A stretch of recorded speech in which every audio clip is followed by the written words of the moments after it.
You know what I dig about Fraternity of Giants? It's about taking yourself seriously in the weight room and competing, but not taking yourself seriously anywhere else. So go to fogapparel.com. Check out all the great designs they have. They've got some cool pre-orders that have just happened. They have the Giant Street, which is like a little Sesame Street inspired thing with some little barbell math on it. Dig that a lot, actually.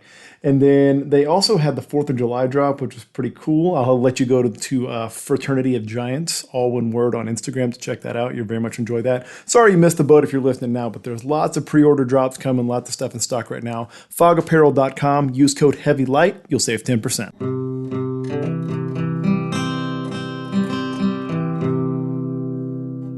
Heavy Oh no, it's a solo episode.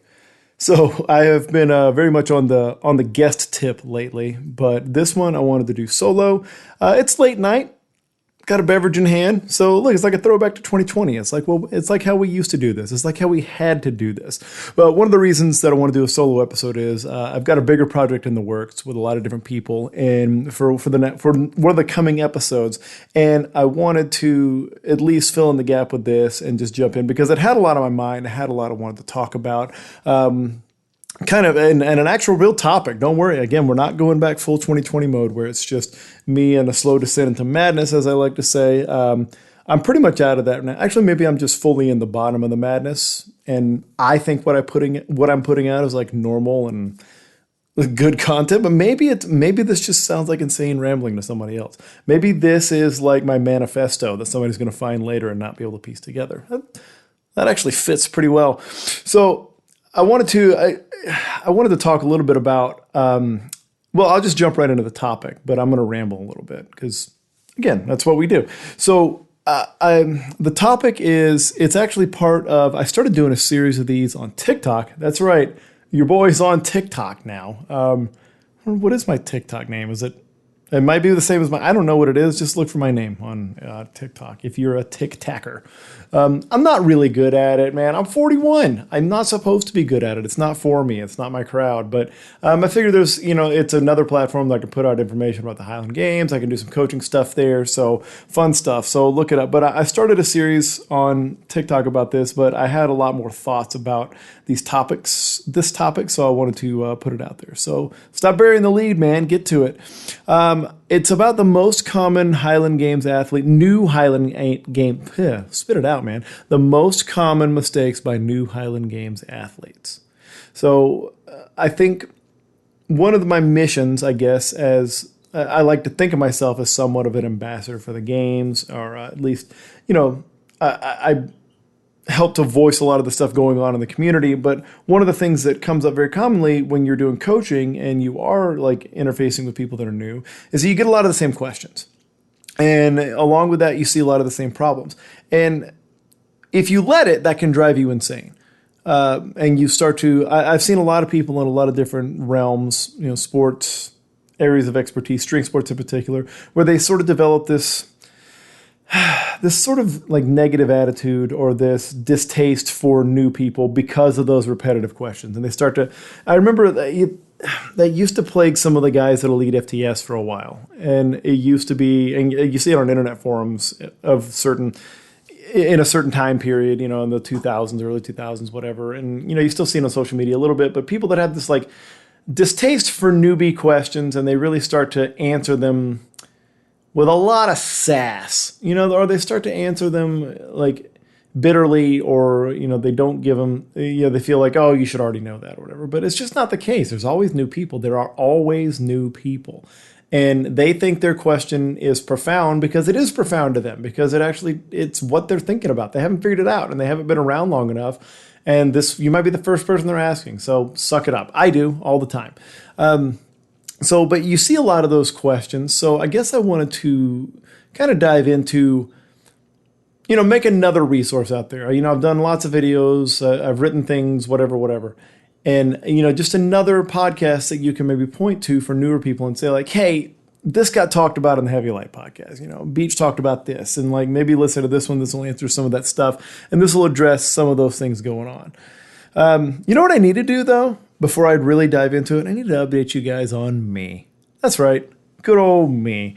We've been interviewing guests, and it's been awesome, and there's going to be a lot more of that. But you guys, you just haven't had any good old mic time, you know? You haven't had any time to really, to relish the me part of this podcast, which it's a real shame. I feel bad for a lot of you out there that you have not had the opportunity for that kind of relish. What is relish, by the way? Is it minced up pickles? I feel like it's just minced up pickles. If it's something different, somebody let me know. I've always just worked under the assumption that it's minced pickles, but I bet it's something different, isn't it? Huh? I may have had it. I can't remember the last time I've had relish. Maybe by accident. I'm not a relish guy. I'm a pickle guy, not a relish guy. If you're a relish guy or girl out there, hit me up. Let me know what relish is. But yeah, let's get you updated on me. It's summer. It's hot as hail. Just got back from Destin, Florida last week, and that was for my son's baseball tournament. He plays select. He plays travel ball, and he was actually injured going into it, which kind of sucked for him. So the first 4 games, he did not play more than an at-bat in a couple of those games. And then he finally was feeling, he had a sprained ankle. He sprained it pretty decently bad, like 2 weeks before. And he was on crutches, and you know everything is negative. He didn't rupture any tendons or break anything. He didn't. He had a possible growth plate injury, but it turned out to be that it was not. So all good. But he was uncomfortable and not mobile. But so he missed 2 full tournaments and then missed basically the first 4 games of this tournament. And but for the last game, like the last day, he talked to me. You know, he talked privately. He's not like a bombastically loud kid or anything like that and outgoing. He's not super shy either. He's just kind of a level-headed kid. He's firstborn, whatever. And anybody that has firstborns, you'll know what I mean by that. And he told me that he wanted to play, that he wanted to contribute. He wanted to get in there. He thought he could pitch. He said, I can't run. You know, I can hit, but I can't really run. But he wanted to pitch, and that's really his thing. He's primarily a pitcher. Like he's pitcher and outfielder, and that's what he's been playing this year mostly. And you know, outfield's kind of out of the question because he's normally the center fielder because he's got good range and a good glove. And but you know, the range was gone with his foot, but he wanted to pitch, and I'm going to sound like a dad. Let's say he's one of, I don't want to say he's a race, but he's one of their best options, if not their best option. Statistically, he's the most accurate pitcher. Let's put it that way. Like stats matter when you're 12. But he wanted to pitch, and he talked to his coach, kind of an athlete to coach dynamic. And the coach talked with me privately, and we kind of, you know, since I have experience dealing with athletes, coaching and injuries, I was able to kind of speak to him, and we were able to speak the same language. And we talked about percentages, and we talked about, you know, risks, and talked about mechanical things we might look for. You know, I watch mechanics a lot, and if there's a degradation in his mechanics, we'll talk. But he went out and he pitched 4 really good innings. He did not have his best stuff because, you know, it was his left ankle, and he's a right-handed pitcher. That was his plant foot. And he couldn't plant, he couldn't really drive. He lost like 5 to 8 miles an hour as the game went. 5, I don't know, that's a wide range, but you know what I mean. He lost a few miles an hour on his fastball. Still a good movement and everything. So a little harder to set up the changeup like he normally does. But he was great. He was accurate, and they got hits here and there. He only had 1 walk across 4 innings. I think 3 or 4 strikeouts. He kept them in the game. They ended up losing, but he kept them in the game, and he gained confidence as the game went on. And I was so proud of that kid. He was so tough and so smart and so good about monitoring his status throughout the weekend in that game and giving honest feedback to his coach and to me about his injury status, which is so fucking mature for 12 years old. I hope he hears this one day, and I've told him all this already, but I hope he hears me say that and that he hears me drop the F-bomb. He's like, oh, Dad, he was cool, and he said words too that were bad. Probably not. My kids will probably never listen to my podcast. That is the destiny of every middle-aged podcaster in the world, that their kids will never listen to their podcast. So that was the Destin trip. Got very little fishing done. I think I surf fished 1 time, caught jack shit. I put 1 crab trap out, caught 1 snail. So all in all, smashing success. But that's not the reason we were there. We also saw some alligators, so that was cool. Went to a little Gulfarium, saw some dolphins. Saw dolphins closer than I'd ever seen them before, and that was pretty rad. You know, I'm still kind of on the fence about captive dolphin. This was dolphin rehab, which was cool, but I think a lot of them probably say that. But man, it is impressive watching those animals up close. They are something else. True athletes, true athletes, those dolphins. Forget all this throwing shit. The shit that those dolphins can do, that's athleticism. All right? I'd like to see you, like, moonwalk through the water on your tail fin, or, like, jump up out of the water and clear, like, 10 feet and grab a fish in the middle of it. You can't fucking do that. I don't know, maybe one of you can. Who would be the one that could do that? Who would be the one? Jeremy Irvin. That'd be who. That's who could do it. I'm going to put that to the test. Next time we go somewhere, stay somewhere with a swimming pool, I want to see Jeremy Irvin clear 10 feet, catch a fish that's thrown to him. I bet he could do it. He's adaptable. What happened? Oh, yeah, tonight, I'm just going to skip ahead because everything else has been pretty normal. It's summertime. Kids are home. And tonight, on the way home from work, Ashley's car battery died in the parking lot. Luckily, she's a smart girl, and she has a battery charger with her. And she keeps it with her, so she was able to jump off that, get home. And it was like 10:15 at night she got home, so I ran to Walmart because she has to work again in the morning, and I need a car to take one of our kids to their camp. So I had to go to Walmart at 10:30 at night. I'll let you fill in the blanks with your imagination what that was like.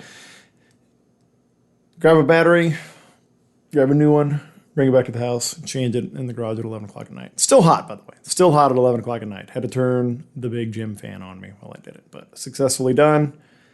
My duties as a husband were fulfilled. Not those kind, don't be gross. The kind where you change batteries in cars. All right, so let's jump into it. Let's actually do in the topic. That's enough about me, right? You just go back and listen to 2020 if you want to hear everything that goes on in this noggin here.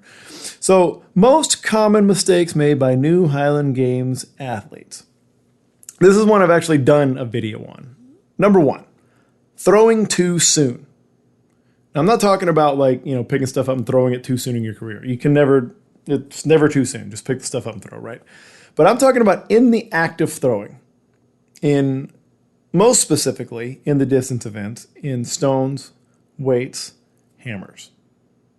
A little bit in caber too, honestly. But in primarily those. Throwing too soon. And the best way I demonstrate this is by doing a modified South African, an MSA, a rotational stone, and showing how somebody like a right-handed thrower, when they get to the front, when they get there, all they can think about is now throwing. Like they get to the front in a power position or some version, whether it's good or not, a version of a power position for them as a new thrower. And they get there, and the first thing they do is they rip open their front side, and they look to where they're throwing really fast, and they jerk the opposite side of their body from the implement and try to throw really fast. Like they get to where their feet are on the ground, and they just throw. They think throw. All they're thinking about is throwing. Like they're going through the motions and getting in positions that they've seen, and as soon as they land to where they feel like they can throw, they just want to throw. And that costs you so much. That costs you, there's a reason why the biggest advice that you get from coaches a lot of times when you're new is just be patient. Be patient through the middle. Be patient at the front. Let the throw develop. Like with the weights, land there at the front.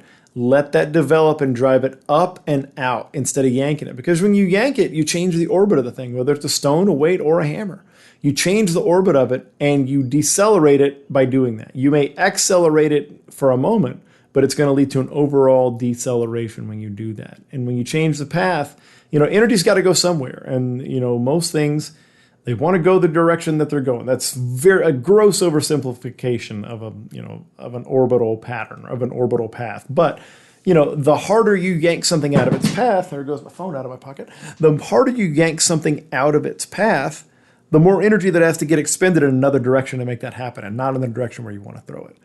So I see so many people, whether they're doing the glide, whether they're doing, a one turn in the weights, two turn in the weights, they just throw too soon. They're in a hurry to throw. They're not waiting around. And this takes time. This doesn't just show up. You can't just listen to me do it. It's going to take time.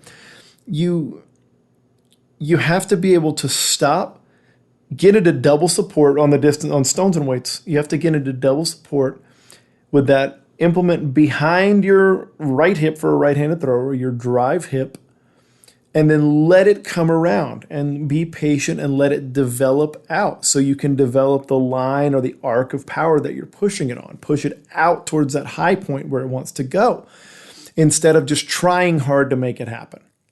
It makes a lot of other things fall apart because you kind of fall apart backwards if all you're thinking about is that final moment of exploding. That robs you of a lot of distance and that robs you of a lot of feel in the throw. And you'll notice that as you're newer that like you feel like you do, you'll go through the motions, you'll do a good glide, or you'll do a good two-turn or whatever. And then you get to the front and you feel like there's just a big blank. It's like like you black out and then you try really hard or you exert a lot of effort and you don't get the results you want. And it's really rushing to the finish. Comes from, if they've thrown anything in their life, it's kind of instant gratification. Like if you've thrown a baseball, if you've thrown a football, if you've thrown a Nerf ball, or if you've, thrown something in a waste paper basket, or whatever you've done, like if you've thrown light things you've tossed into people, it's kind of instant gratification because it goes when you tell it to go. That moment of twitch, that moment of flick, that happens and it goes. That does not happen with heavy shit. Things that weigh 8, 10, 12, 16, 22, 28, 56, 42 pounds. Like they don't move when you want them to. You have to get them in position and then work them through to those positions to the finish. It takes longer for that to develop. And that's a big lesson that new throwers need to learn, and even intermediate throwers need to learn, is to not get in a rush and not to throw too soon. Number 2, another one that I've done a TikTok video on is trying to find the perfect lift. One of the most common questions, if not the most common, you get as an experienced Highland Games athlete from newer Highland Games athletes is, what lift can I do to improve my throwing? Or even more specifically and more commonly, what lift is going to carry over? You see that word a lot, carry over. What lift is going to carry over to X event? What's going to give me a better hammer throw? What's going to give me a better weight over bar? What lift in your experience helps with sheath the most? The answer is the same as it's always been. All of them. All of the lifts do it. There is no true carryover. There is no true carryover. This gets into the old, I don't want to say argument, but just paradigm in strength and conditioning of general versus specific. And Highland Games throwing is specific. And the best way to train a particular event and grease the groove and get better at that and get carryover is to train that event. The best way to get your weight over bar up is to work on your weight over bar and get stronger. If you could watch like a neural activation map of what happened during Highland Games throws, if they could somehow, make all the muscles that are getting getting activated with signals from the CNS and the parasympathetic, whatever. Is that parasympathetic or sympathetic? I can't remember which one. God, I always get that mixed up. My wife's going to be so mad at me. I should know that. If you could see those muscles light up, it would make a light bulb go off over your head and be like, oh, it's all of it. It's all of it. Yes, there may be a slighter more, or, even sometimes significantly more emphasis in some muscle groups. Like, obviously anything that causes hip extension, it's going to light up, right? Anything that causes trunk stabilization or anti-rotation, those are going to light up. The shoulders and the triceps in stone throws or whatever, and then like the biceps and the lats during the pulling motion, those are, you'll probably get a little bit more out of those, but it's going to be all of it. All the major muscle groups are going to be in play. So what you need to accomplish is to be strong enough to make the implements do what you need them to do. And that doesn't mean go as far as you want. That means put them in the positions you want to put them in. You need to be strong. If you're going to be throwing 56 pounds as an amateur or pro, you need to be strong enough to get it in positions, into advantageous positions to be able to deliver it. If you're a woman throwing the 28-pound weight for distance, or you're throwing a 10-pound sheaf, you need to be strong enough to get that into the positions where you need it and move it through those positions. That's a key. You have to be strong enough to get it there and strong enough to move it through those positions with quality. That's really all the strength you need. Look, there are a lot of high-level men's shot putters who bench 600 pounds. There are way more people that can bench 600 pounds and can't throw a shot put further than me. So it's not the bench press, right? You know, I use any excuse I can to say it because it makes it feel so cool. But there's plenty of people, I've beaten plenty of people in some of the events you wouldn't expect that can out deadlift me, that can out power clean me, whatever. Because of the specificity. Don't know that I could now, but I have. The younger me, past me, that dude was fucking, he was really cool when it came to throwing past his strength level. Out kicking my coverage, whatever you want to call it, I don't know. But yeah, like there is no one lift for each throw. There is no group of lifts. Here, you want the list? You want whenever you ask, like, what is the lift that makes my stones better or whatever makes my hammer better? Squat, bench, deadlift, snatch, power clean, bounding, plyometrics. There you go. And ballistics with a med ball if you want to. That's going to make them all better. And then throw. And then apply that strength specifically to the throws that you want. That's the answer. That's how the people at the top train. They don't train. The 600-pound bench happens for shot putters because that's a dimension of their strength that they're trying to train to bring up to support getting in the positions and getting the implement moving through positions they want it to move. It's not that everybody at that level believes you need a 600-pound bench to throw. I'm sure there's plenty of people at the world-class level that bench 585 and throw world-class far. So it's not about a number. It's not about getting it up to a certain level. It's about, do you have the proper strength in that muscle group or in that position or through that plane to get the implement in the position you need to deliver it and give it the velocity that it needs. That's it. There is no one lift. So don't get caught up in the specificity of your training. Don't get caught up in, I got to get my deadlift up so I can do this. Hey, you know what getting your deadlift up will do? It'll make everything better. Right? As long as you do it healthy, and especially if you can do it fast, that'll help a ton, right? You know, if you can slow grind deadlift 700, congratulations. You'll probably do okay in a lot of the events. Even if you don't train specifically, you'll surprise yourself. But if you can deadlift 525 super fast, you can power clean 365. I mean, you're going to be trouble then when you learn how to throw.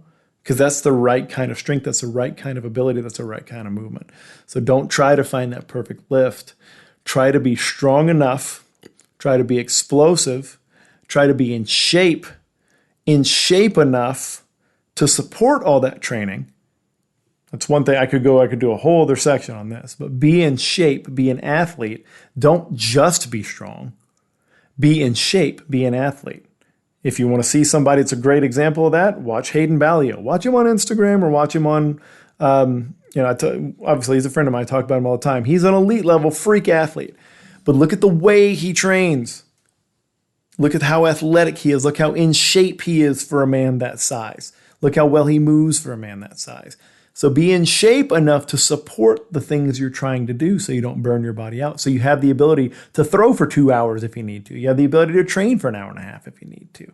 And you get more quality reps the more in shape you are. Don't try to find the perfect lift. Try to be strong enough. Try to be a little explosive. Try to make sure that you can move properly and be in shape enough to support it all. And go throw. Number 3 is sort of related to number 1. And this is one that I don't think I ever really occurred to me until I'd been coaching for a couple of years. And coaching newer athletes, especially, is not knowing what a throw is. Now, I'm not saying that in an insulting way. What I'm saying is there's a differentiation between the preparation phase of a throw, or from the world that I come from, the wind-up portion of a throw, or the cocking portion of a throw even, if you want to break it down to the 5 segments of throwing, the 5 phases of throwing, sorry, not segments. if you want to break it into the 5 phases of throwing, not understanding which one is acceleration and which acceleration, deceleration is right when, that in between those is when your delivery happens, basically. Too technical, right? Back up. You need to understand as you learn this craft, what part of what you're doing is the throw. Not what part is the rolling start or the wind up into that. As I've mentioned previously, this shit is heavy that we're throwing.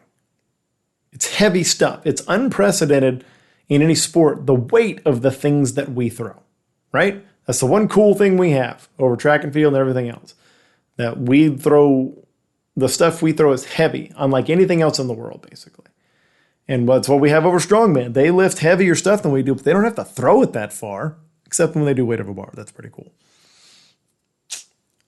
But learn the difference between getting ready to throw and actually throwing. So I'll take it piece by piece here. Maybe it's better to just talk about this. Like event by event. Stones. What is the throw? It's pretty easy to pick this one out because one of our events is the Braemar throw, the standing throw.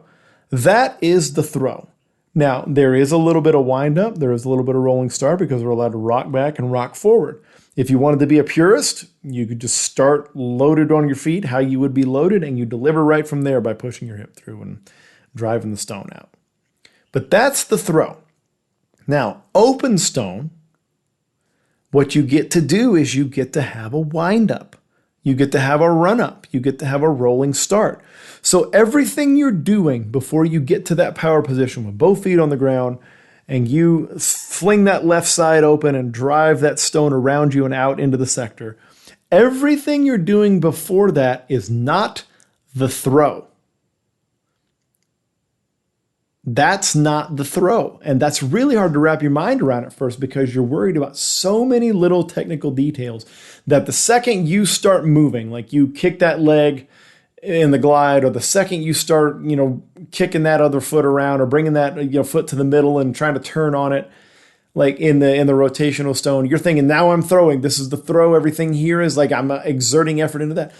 If you can change your mindset to be, okay, I need to make sure that I'm building into what is going to be the throw, that I'm not only building into it, that I'm putting myself in the most advantageous position to deliver that throw. Weight for distance, same deal. What is the throw in the weight for distance? So it's pretty tough to just take, especially the heavyweight, and just have it hanging at your leg and just rip it and throw it, right? It's hard to do. But you can still do a standing throw with a weight. With a heavyweight even, you can do a standing throw. Results may vary. I'm not going to lie to you about that one. It's not a drill I recommend doing the standing throws with the heavyweight. Tried it a long time ago.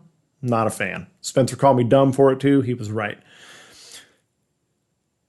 You can do a standing throw with a weight, and that does meet the criteria. That is the throw. In fact, you can gain some stuff out of doing with a lightweight, or even a lighter than competition lightweight, or some similar implement, of doing standing throws with them. So you can understand what position you're trying to hit when you're in motion. You can do that. Now, if you have to swing it back and forth, let's say, that's fine. We have to get a little bit of wind up going because it's a long implement, right? It's hard to just make it go. We need a little bit of momentum. But if we're being purists, we could take it off the ground and throw it if we want to. We could pull it off the ground from behind us and throw it around us if we wanted to. We could make it happen. But it's useful to do a little bit of a dynamic throw with a lightweight. Sometimes, here's a little pro tip, shorten the chain, take the chain off the lightweight and throw it without the chain. And then you can work on that standing throw and see, hey, what positions what does my body want to do? What positions does my body want to be in when I deliver this? Now, if I have to work backwards from there and figure out, okay, now this thing's going to be in motion coming around me and behind me this way as I do it, what position do I need to be in there? So then you work back from there. You can work back to a one turn from there. And a one turn's a great drill, not just for something that you can throw with. You can use that in competition, but it's a more simplified way to get you from back to front. It's one rotation to get you from the back to the front. So then you're in that power position and you're in the throwing position then. But starting from that back corner, so swinging it, pushing it around you, driving to the front and landing, that's all wind up. That's all rolling start. That's all run up. Whatever your terminology needs to be, that's the wind up to the throw. Think about what the throw actually is. Let's take it to hammers. Same deal. What's the throw? The throw, if you're a right-handed thrower, is when it comes from your right side to your left side and you throw it out into the sector. That's what's required to make it happen. Everything else, guess what? All the winds beforehand, you've heard me say it enough already, you know what they are. They're not the throw. They're preparation for the throw. They're positioning and their acceleration to get to where when I hit that final position where I do throw, and it's way out of my right as a right-handed thrower, fuck you right-handers. It's way out of my left as a left-handed thrower. And then I have to stay with it. Going back to number one, don't throw too soon. Work it down and through and around and elevate up to my right side. That's the throw. Everything else just got me faster to there. It's the difference between a major league pitcher standing and throwing flat-footed versus doing his full windup. That's the difference. He has now, look at the 5 phases of throwing, so I don't have to do it here. 5 phases of throwing baseball, look it up. It'll open your mind a little bit to this. But understanding the wind up and the cocking phase, and then the acceleration phase of throwing will help you understand quite a bit what you're trying to do with something like the hammer. Why you need to accelerate it and continue to get in these positions and get yourself in advantageous positions. So you're accelerating that hammer and everything is cocked and loaded so you can accelerate it further all the way through the release. It even works in the other events. In the caber, what's the throw? It's when you plant your feet and you pull and throw the thing up in the air. It's not the pick. It's not the run up. It's not any of that. All you're doing, it really helps your mindset. It helps your mindset in sheath. Understanding that once that bag gets out and up away from you on your final swing and you drive it down and throw it up, that's the throw. Everything else is not the throw. It's just to get it there. Weight over bar, same deal. When it goes outside your legs, inside your legs, up in the back, only when it's up in the back and falling down, now we're throwing. That's the throw. That's the act of throwing. This is a good tool for you to think about, to look at each of your throws. Not so much that it's going to unlock your technique and make it perfect, but it's going to change your mindset to understand what you need to be doing in those early stages of the throw. Think about how dumb you feel or felt as a new thrower doing the weights for distance, how fucking hard it is. Instead of thinking about, I got to turn here and I got to go straight up here just because you got to do it, think about why. Understanding the why of why you need to get from that back corner and use the whole box and get to that front corner with the weight to land in a certain position. Understanding why and what the throw should look like when you get there is going to help you a lot. That's going to help you understand throwing, and that's going to help you train more intelligently. And when you sign up for heavy light programming, you're going to get more out of those drills because you're going to have a better fundamental understanding of why those things are being programmed and why they relate to getting in position to deliver the implement properly and to accelerate it through. My favorite sponsor of all time, SportKilt. SportKilt.com. Use code HEAVYLIGHT, you'll save 10%. Why are they my favorite sponsor of all time? Because they figured something out. They figured something out that everybody in this part of the world, this little niche that we're in, that they want. Whether you compete in the games, whether you're a piper, whether you're a dancer, whether you're an enthusiast, you're a cosplayer, whatever you do that involves a kilt, Sport Kilt is the best possible material, best possible craftsmanship to do that with. It's lightweight, it wicks moisture for God's sake, it resists stains, which is really huge for me because I'm a horrible slob of a person when I'm throwing. I'm tacky and chalk and beer and everything else everywhere. Sport Kilt is the best. It's lightweight. It makes it so you're able to move around and not sweat and absolutely just sweat to death, just lose all moisture in your body like we do when we throw in Texas. I can't say enough about them. They've supported me my whole career. They support the games, everything they do. SportKilt.com. Use code HEAVYLIGHT. Save 10% on anything you get there.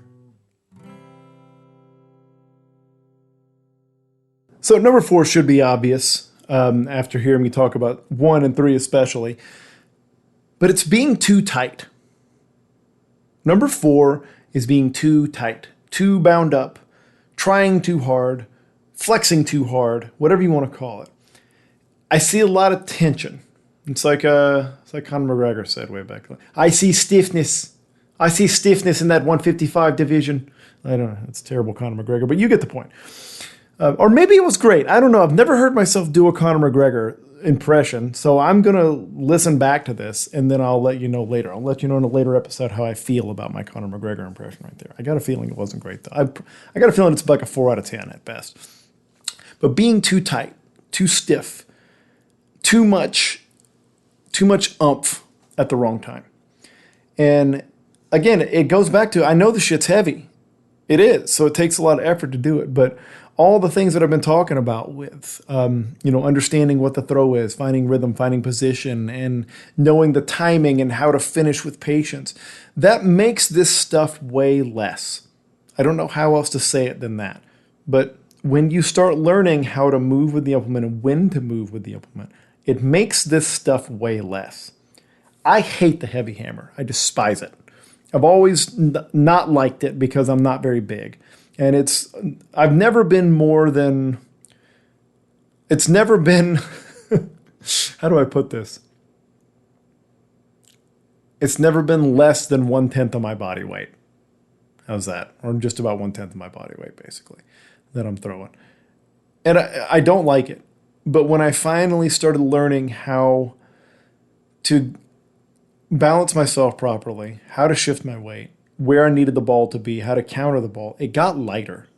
And I was able to deliver it. And, I was like everybody else for a long time when I was new. I was stuck in the 60s purgatory. Like, I'd be happy when I threw in the 70s or whatever. And when I finally started throwing the heavy hammer beyond 80 was when it started feeling lighter. By getting in those positions and being able to accelerate it without having to fight it, I was able to make it go farther, do what I wanted it to. So you have to loosen up. Hammer's a great example. Everybody tells you, just get long, let your arms be long. It's not just that. Like it's endemic to your whole body that you're fighting the thing the whole time, and it starts from the ground up. That if you're grabbing the ground with your feet and you're like bracing yourself with your hamstrings unconsciously, your arms are going to pull into. And if you're not getting the hammer in the right position, on one side you may be long and on the other you're not. And I take that back. If your weight isn't shifted properly, you're not balanced at the right times, you're going to be long on one side, short on the other, which is what I see very commonly. Just had a whole big discussion about that with a friend, and then also with the heavy light athlete group to talk about how to shift your weight during hammer. Could do a whole other podcast on that one, but yeah. You will make all of these throws feel less effortful and they will flow better if you can loosen up. Plain and simple. Look, that's something I know that as a newer thrower, you hear it from a veteran thrower, you're like, yeah, what the fuck does that mean? What do you mean loosen up? Like, I understand. I do. But it's a process that comes in stages. Is once you feel what it's like to get an implement in the proper position behind your hip, countered away from your hips, whatever it may be, at the furthest point away from you or in the weight of a bar, like behind you and like falling in, like once you find those, you will find that you can be smooth and relax through those positions. The one that I challenge you to do it the most with is the weight for distance. I challenge you to be relaxed in the weight for distance. If at any point you're really fighting it, you're slowing it down. Your tension slows it down. You stop the flow. You stop the ability for that to implement to travel on the most efficient path. And, do it with the lightweight first and then work it towards the heavyweight. But notice yourself. This is the best thing that I can give you right here, because I could go into, a 10-minute technical diatribe about, the weights for distance and try to do it by audio. And that's not easy. Try to notice yourself getting too tight. There are some key things that you will do. There's some key places where you'll get tight. Your abs. There's a time and a place where your rectus abdominis and your obliques and everything need to flex to make things happen, to rotate or anti-rotate. There's times that's going to happen, but you'll feel when that's appropriate or not. And when you feel like, oh, I'm just swinging the weight or just starting to iterate here and I feel really tight, like I'm crunching, it's not good. Grip. If you're over gripping, squeezing too hard, or you're pressing too hard, or any of those things, you'll feel it in your triceps a lot of times when you do that. Your hamstrings, I mentioned that before. You will brace with your hamstrings and not realize it a lot of times. Your hamstrings very often act as the brakes. People don't realize that there is, as you use your quads to move yourself forward or up in space, your brakes are the hamstrings. They're often the brakes, and they will put the brakes on to keep you safe. So they're there for a reason. They do that for a reason. There's an antagonistic motion in muscles for a reason. That's why you got muscles on both sides of the bone. But if you can learn to control it and understand that it has a role, and it's playing a role when it shouldn't be. It's more playing it's playing an anxious role. It's playing a helicopter muscle. That's terrible. But it's like helicoptering and trying to protect you when you don't need to be protected. That's something you can start to pay attention to. Are you tense? Are you tensing up? I mean, look, watch your jaw and your neck sometimes. Like try loosening your jaw and your neck on hammer sometimes and watch what happens. Just don't be too tight, because throwing requires, fluidity. It requires length. It requires the implement to be far away from you. And the tighter you are, the more you discourage the implement from being able to flow efficiently and be able to get further away from you where it needs to be to accelerate more. All right, finally, number 5. This is a favorite. Misusing emotion. How many times have you, let me talk to the somewhat experienced throwers here. How many times have you seen a new thrower, let's use weight over bar, and they're battling to get it from 9 to 10 feet? Which, that's when you're new. That's when you don't have throwing background or you're not super strong. That's the fight, right? Get those double digits. And you see when they don't get 10 or they're going for 10, this is more important. When they're going for 10, they get real hyped up, slapping the back of the neck and screaming, cursing. And when it doesn't go over, just motherfucking the implement and storming off. And it was me, by the way. That has been me many times. Although I don't think I've ever not cleared 10 or 9. I don't know, but that's just a little bit of moment of ego there. But you know what I'm saying. That I have thrown many a tantrum in the early days, the first 2 years, I would say. I threw tantrums. Now, I did it for maybe a different reason a lot of people do. I did it because the same reason like a kid acts out on a sports field when his dad is watching, because he wants his dad to know that he is appropriately disappointed as well, so he's going to be mad and throw a tantrum. Because he feels like his dad's going to be disappointed and mad if he's not disappointed and mad. It's a whole fucked up cycle. But I would do that too, because I have a real bad case of look at me. And I would think that I needed to show everybody, like, I'm mad about that because I can obviously do better. Now, that's my personal thing. But what I see, obviously I see that too. But I see a lot of people when they're very new and they don't have the technical part of the sport down yet, which takes a while because it's a fucking weird sport and you got to wear a kilt doing it too and do it drunk also. It's hard to get all that technical stuff down. So instead, they try to use, and people that come from the world of strongman, by the way, you guys are super, super guilty of this. But they try to use like the fire up and the growling and like all that kind of stuff to get fired up and like use negative emotion to make a weight go over a bar and make it go further. And I can't think of anything that works worse than that. Remember how I just mentioned don't get too tight? Well, what are you doing? When you get all hyped up and you tap into these negative emotions like anger and disappointment and fear of embarrassment and shame, all this kind of stuff. Like those are the same thing. Fear of embarrassment and shame. Way to go, Mike. You just operationalized a word and then said the word. That's what you're going to do, though. You're going to get too tight. You're going to blank out and not be able to feel anything to the throw. You're going to go blind through the trig. Trig blind. We use that word. We talk to each other all the time. So like throwing buddies and I talk about trig blindness. And like you got to wake up. You have to be aware. You have to be in flow state to throw. You have to flow. Fuck, you got to be in flow state to do anything, man.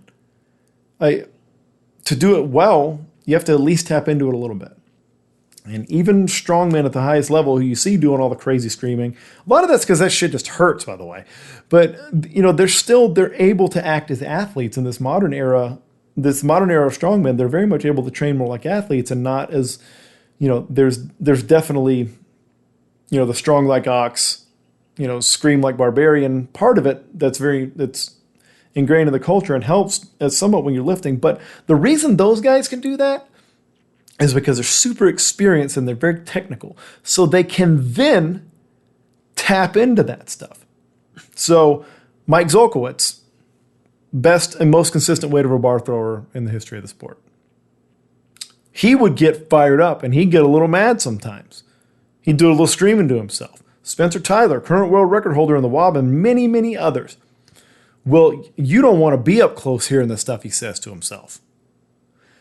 But before he started using all that, maybe not. Maybe he had to learn the hard way. But now, I'll say this, now that they're using those things, they have the technical prowess and the reps and the smoothness and the connection to the implement that's automatic for them. And now what they do is that they tap into that dark place and they're able to get a little bit more out of it because they're already in control.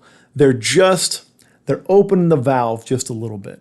Little bit of the darkness and intensity, and to add a little bit more oomph to when the moment is right. But the deal is they know when the oomph is supposed to go. You're new, and you're throwing your shaker cup across the field, and you're breaking your fork handle when you don't clear what are B-level heights and distances that you want that. And I don't want everybody to think I'm ever discouraging B-level distances and heights because a lot of us had to get through that shit. But I'm just saying you have to have perspective when you're at that level as well, that you're still pretty new or you're still learning.